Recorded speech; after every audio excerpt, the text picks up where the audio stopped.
This week on the agenda, we considered the true cost of living in the present, the role of digital dictators in our quality of life, and whether putting the royal back into our military is a true reflection of a modern Canada. The agenda's Week in Review begins with the controversy that just won't go away at Queen's Park. The Mississauga gas plant fiasco just won't go away. Now there are allegations that emails pertinent to the power plant were destroyed by Liberal staffers. The OPP is now investigating. Mind you, on the plus side for the Liberals, the NDP are in support of the budget. So, joining us now in Thunder Bay, Ontario via Skype, Laure Paquette, political science professor at Lakehead University, and in the nation's capital via Skype, Joanne Chianello, columnist at the Ottawa Citizen. And let's just start with this whole latest rendition on the Mississauga gas plant issue. We now have allegations and concerns expressed by the Privacy and Information Commissioner of Ontario that Liberal staffers did not do good records keeping as it related to keeping emails related to all this.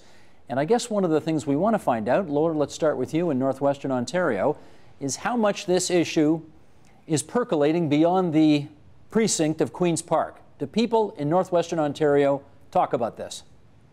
Well, people in Sudbury and the North generally are talking about it because it was Vic Fedeli, this new scourge of the Liberal Party, MPP, Tory MPP from that area, who brought this up, and he'd also brought up some issues with Ontario Northland. So I think in general it's safe to say that we all know that Kathleen Wynne would like this to go away. She's done her fulsome apology for it, and it just keeps coming back. It won't go away. This is not the note that anyone would want to end the political year on, when people are going to go thinking about the summer, and this is what's going to be the last thing they hear about politics for a while. And Joanne, how about in the nation's capital? As you know, Ottawa is a very process-oriented town. So in a place where you talk about possibly deleting information, possibly illegally, people take that very seriously. And especially here because, of course, Dalton McGuinty, the former premier, his former chief of staff, possibly knowingly deleted emails. We don't know that yet, and Anne couldn't say for sure that he did. And so the fact that Dalton McGuinty, of course, is from Ottawa and his former staff is implicated is very interesting to this city, and it's not going away here either. Going forward, here we go. We're going to take questions from people who have dialed us up on the web, and here's the first one from somebody named John R., who says, do you think we will have a provincial election in the fall? We've, of course, averted one right now because of the budget vote. But, Laura, how about it? In the fall, do you anticipate a provincial election? Kathleen Wynne has been so very accommodating, and of course Mr. Hudak has played into her hands by saying we want an election and taking himself out of the conversation of compromise. I think if we can survive a throne speech in the fall, we won't have an election, and I think we can survive a throne speech. I think Kathleen Wynne will make the compromises necessary. Look at the compromises she's made now. I don't think we're going to have another budget, though. She's got the NDP support on the budget right now. I'd be very surprised if that happened a second time next year. Joanne, how about you? I think it depends what legislation comes forward. There is a discussion, of course, about bringing forward measures in the GTA to help pay for transportation problems, for transit solutions. And I think both the Conservatives and the NDP have said they're not going to support extra taxes on Torontonians or anyone in Ontario. And so if those measures are brought forward and they're money issues, she could fall on that, actually. Now, if she postpones them, that's another question. Joanne, let's get this a response from you first on this next question from somebody whose initials are AB. And the question is, McGuinty has left Wynne a poison chalice, so why is Andrea Horwath propping up the Liberal government? What's your take on that? I think it's pretty easy, is that I don't think that the NDP would gain much in an election. They're in the best position they could possibly be in. The Liberals need the NDP to survive. The NDP has a lot of power right now. You can see from the last budget that they got, all of their demands met, which is a lot more than they would do if they went to an election and risked the Conservatives winning. If the Conservatives won the next election, even in a minority government, the NDP would have very little sway over policy. Whereas here, they, listen to Andrea Horwath. She says, look, we got the 15% lower auto insurance. We have new financial oversight and, a number of other things. I mean, they're doing as well as they could without being the government. Laura, what do you say on that? Yes, Joanna's absolutely right. Basically, Andrea is in this because she has the balance of power. That's the best position the NDP in this province can ever hope for. And as long as there's still a little bit of juice in that lemon, she's going to keep squeezing it. And Kathleen Wynne has been more than happy to put herself through the ringer for the NDP. Now, is Kathleen from the left wing of the party? Yes. Is she gaining in the polls because she's taking on some NDP positions? Yes. That's the quandary that Andrea Horwath has. Is that the more she works with the Liberals, in a sense, the more she weakens herself. And Joanne, conversely, what do you think it's doing to the NDP brand to be seen, and there certainly has been a lot of taunting by Conservative members of New Democrat members over the last few days in the legislature. How can you be seen propping up this corrupt, illegitimate, illicit government? We hear that chant going back and forth. Do you think that's hurting the New Democratic Party's brand? You know, I think there's a lot of tension in the bubble, in the Queen's Park bubble to that. I'm not sure that the public, and especially NDP supporters, are falling for Tory taunts, frankly. But to Laura's point, that if the voters see the NDP propping up the Liberal government time and time and again, they're going to think, well, why am I voting for the NDP? I may as well vote directly for the Liberals. So she is in a bit of a problem. She can't continue to do this. This is Andrea Horwath. She can't continue to support the Liberals indefinitely, obviously. Let me take both of you through just some examples that the Harper government has implemented over the years that speak to the issue we're going to be debating tonight. For example, in 2009, the Canadian Citizenship and Immigration Guide was revised, and its history sections put a new emphasis on military history. In 2011, Royal, the word Royal, was returned to the names of the Canadian Navy and Air Force, restoring the historic names of the services. Last year, the government, of course, made a big push to commemorate the bicentennial of the War of 1812. Also last year, the government announced that it would rename the Canadian Museum of Civilization in Gatineau, Quebec, the Canadian Museum of History. And then on April 29, 2013, the Standing Committee on Canadian Heritage decided to conduct a review of how Canadian history is being taught. Michael, it feels as if this is a government that is much more focused on telling our history and focusing on our history than previous governments have been. Yes or no? Well, no, I don't think so. Look, I mean, although it certainly looks like Conservatives have a bit of history on the brain, in reality, Conservatives, much like any other political group, be it Liberals, Socialists, etc., we're all interested in Canadian history, but we want to have Canadian history taught properly. One of the easiest examples you can use for here is Lester B. Pearson and peacekeeping. That's always been a very big issue, obviously. It's always Pearson and peacekeeping. That's what a lot of history texts have had. That's what a lot of discussion has been pertaining to. But we also have to look at from our militaristic point of view as well, and the issue of how Canada played a role in many different important wars, from World War I, like Vimy Ridge, World War II, the War of 1812, and many others. Like, for example, one thing that a lot of your viewers may not know, and it was something Claire Hoy wrote about a number of years ago, is that there were actually Canadians in the U.S. Civil War. Now, how many people really knew that? You know what? I didn't know that until a month and a half ago. I was down in Andersonville, Georgia, and I saw the cemeteries of 3 Canadians who died in a Confederate prison camp in Georgia. It's absolutely during the Civil War. Exactly, it's absolutely shocking. So there's really no hidden agenda or whitewashing or anything that we're doing with history. What the federal government wants to do is they want to enrich history, and they want to enrich it for all Canadians, which means you have to teach it both from the left side of the spectrum and the right side of the political spectrum. It's important to have both things. So are Tories interested in history? Absolutely, but they're interested in the teaching of history for all Canadians so that we can learn more about it and appreciate it more. Lynn, pick up on one word in that answer, if you would. I heard Michael say he wanted history taught properly. When you hear that, what bells go off? Well, a lot of bells, I must say.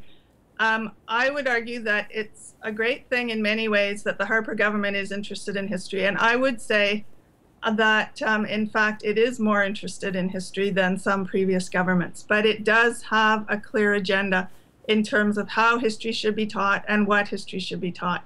Now, I would argue that right now in the universities, you get various perspectives on Canadian history. And certainly we teach about peacekeeping in Pearson. We also teach about World War I and World War II and the War of 1812. All those things are taught. In terms of high schools, all those things are certainly taught. And the newer kinds of history, women's history, social history, are actually still very much a minority part of the curriculum, at least here in British Columbia. So I think that the Harper government has a notion that that Canadians need to have much more military history as part of what they learn. But I would argue that they don't see the need for other Canadians learning about other crucial elements of their history. So my sense is there is much more diversity now, and that what Harper and his government want to do is narrow that down to a much more of a focus on Canada's military, and only Canada's military in the way of saying that Canada had a glorious military past.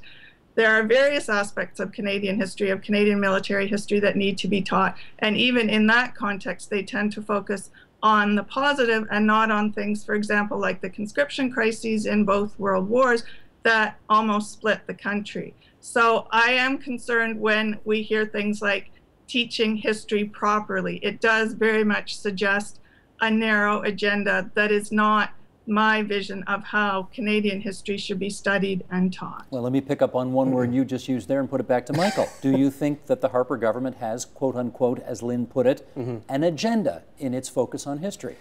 Do you know how many things have been discussed about the Tories having this hidden agenda? If it's so hidden, Steve, why don't I know about it? I was there in Ottawa. I was in the Prime Minister's office. I would know about this. And trust me, if there was a hidden agenda, I'd write about it.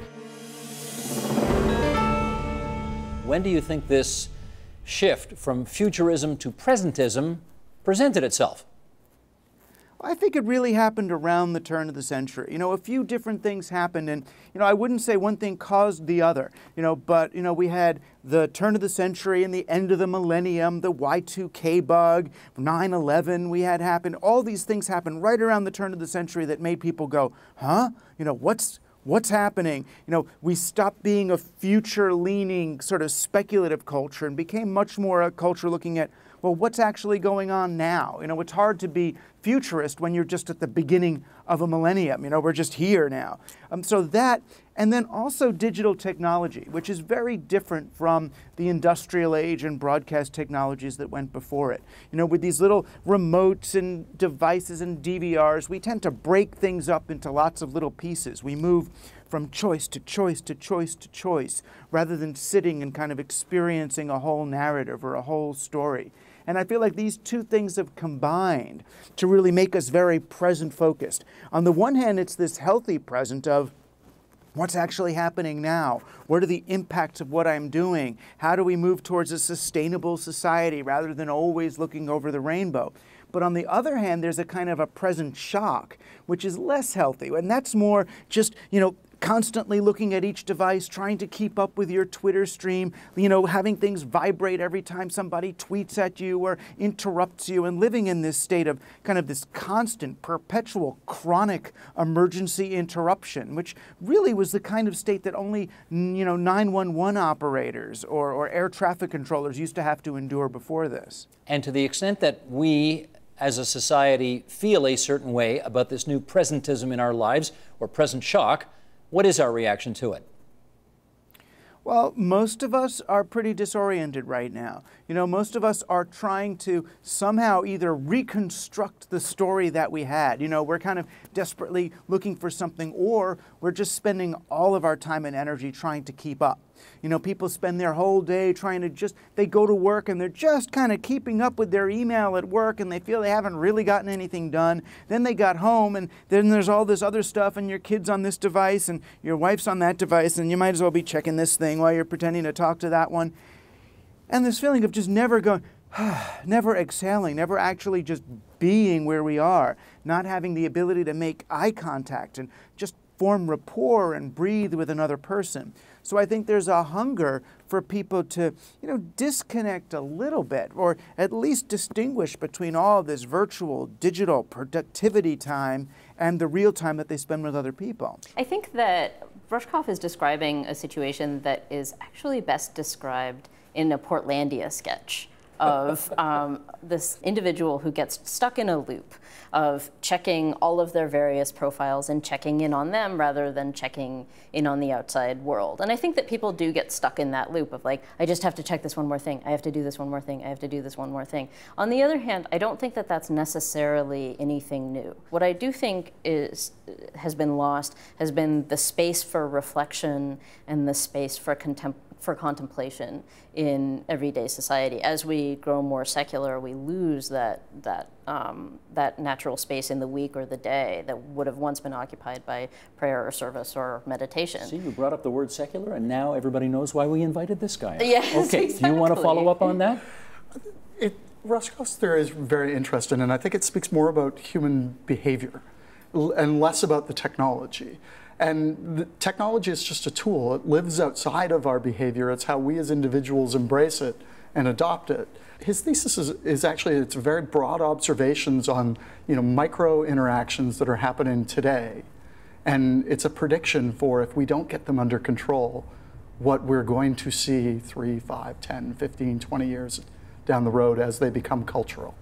It may have been, Matthew, that 25 years ago, we wouldn't leave the office until, as Madeline said, oh, just let me check my voicemail before we go. We were always sort of checking in with something, but it's to the nth degree nowadays, isn't it? It definitely, it's definitely speeded up. I mean, even just in my lifetime, cell phones showed up and everybody had to be checking their cell phone, and then now you've got Twitter and you've got the internet, and there is more. There's just more and more, and it's faster and faster. And so there's more pressure on us to do what David suggested, to just use your self-discipline or your willpower to kind of put it aside and decide, I'm going to have this moment to not do those things. It's just harder now because there is so much. I mean, I'm feeling, some nervous tension right now because I want to check my phone and see if someone has posted something interesting. Help yourself. Help yourself. Here, it's okay. It's okay. Annabelle, do we suffer from too much present shock?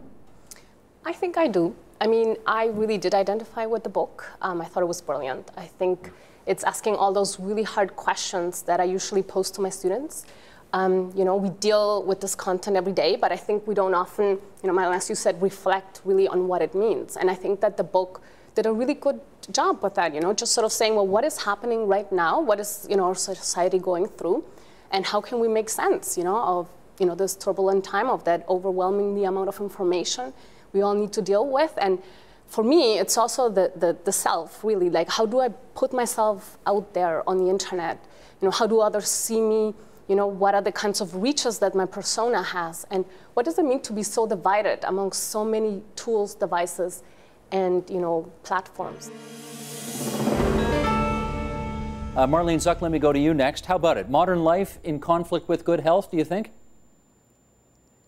Well, yes and no. I mean, to one extent, it's sort of 'twas ever thus. So you can always argue that, we were better suited for life. Often people talk about before agriculture, because agriculture was such a huge change and imposed all this stuff where we're eating differently, we're settling down, we're living in bigger populations, and so, oh no, we were better adapted beforehand.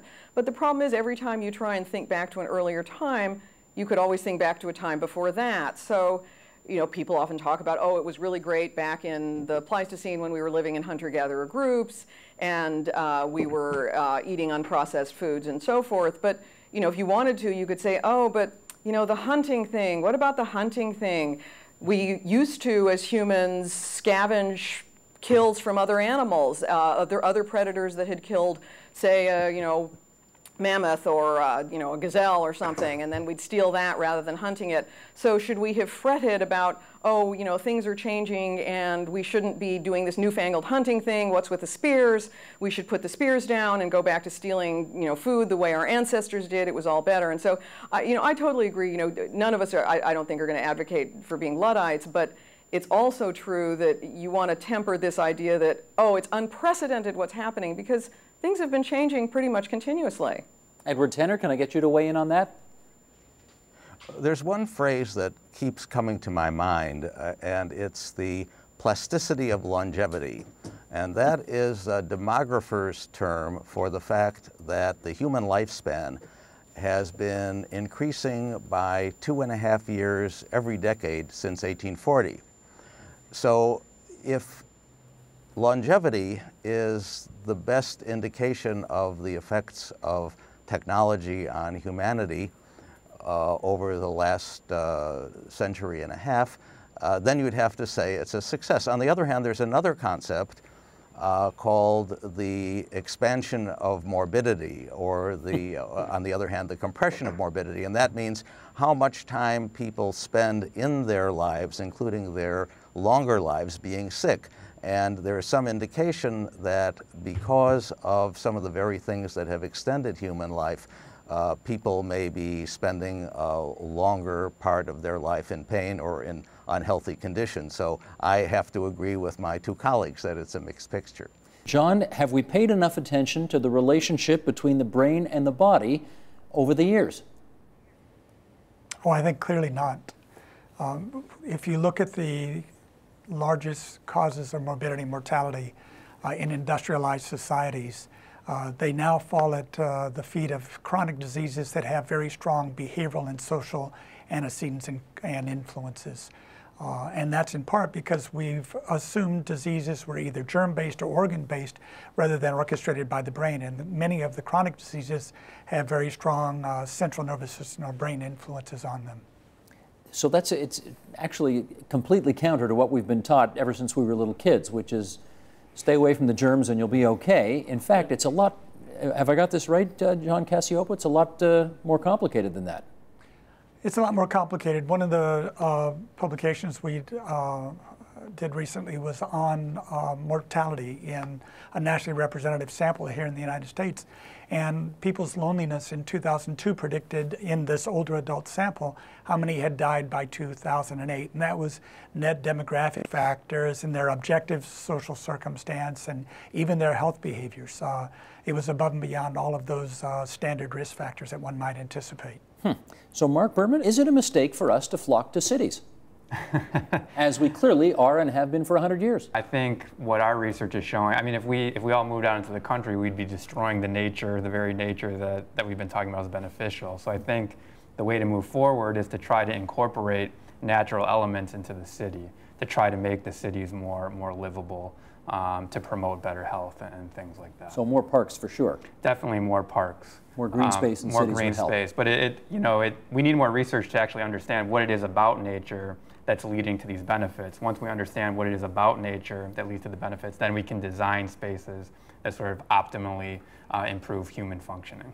But it sounds like our modern brains aren't jiving with what our ancient brains clearly want. Is that right?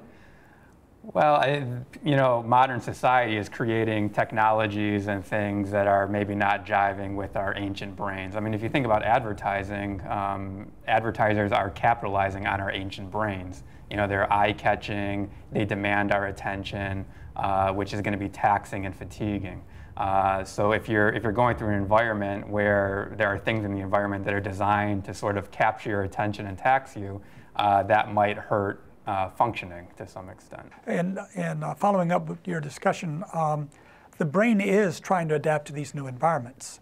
If you look at Facebook or social networking, we are developing new technologies all the time, and some that touch with our ancient nature are particularly popular. There's a reason why Facebook and Twitter have risen so quickly. Now, it's not that that's a good or a bad tool, it's really how is it used. If this is a tool that's designed and used to promote welfare, then it's to the net good. And it seems that if you use it to leverage face-to-face contacts, it's actually something that's healthy. It's when it's used as a destination point instead of a way station, when you don't get out and actually interact with people. Instead, you stand behind your computer and only interact online. That's when the deleterious effects of even online communication seem to emerge. And that is the Agenda's Week in Review. You can see all of those programs in their entirety on our website. That's theagenda.tvo.org, on our iTunes channel, or on our YouTube channel. That's youtube.com/theagenda. Support Ontario's public television. Donate at tvo.org.